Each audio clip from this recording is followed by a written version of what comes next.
dia mpitandro filaminana misotro ronono,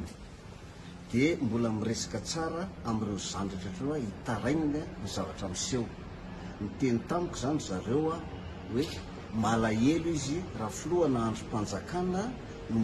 milaza fa manameloka ny lazaina fa herisetra nataon'izy ireo. Ny fanazavana zany dia hoe tsy avy amin'ny zareo mihitsy nahatonga zay mety ho fifandonana rehetrarehetra seho zany, fa le olona no nandika lalàna nanao ohatran'ny hoe karazana provocation amin'le zavatra natao io.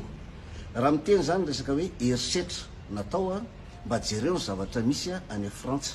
ny zavatra misy any ivelany ihany fa ny pôlisy ihany azo menanareo vidéo amin'izany reha ilanareo ny pôlisy ihany dia tena mikapoka midaroka mihitsy. Faharoa manarak'izay ireo mpitandro filaminana ireo dia nanao ny asany fotsiny izy ireo,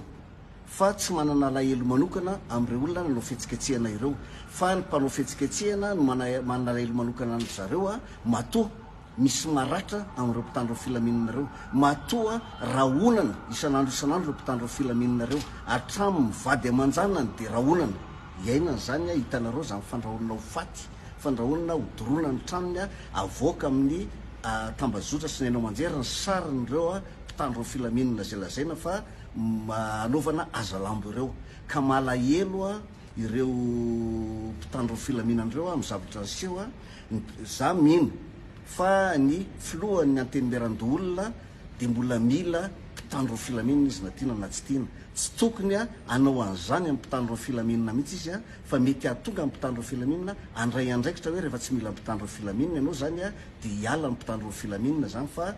alainao baraka vao mainka manamafy ny fanenjehana fanaovana aza lambo mpitandro filaminana zay tsy manao afa-tsy ny asany ianao. Zay zany mba tiako ampitaina kely zay zavatra niseho zay zany.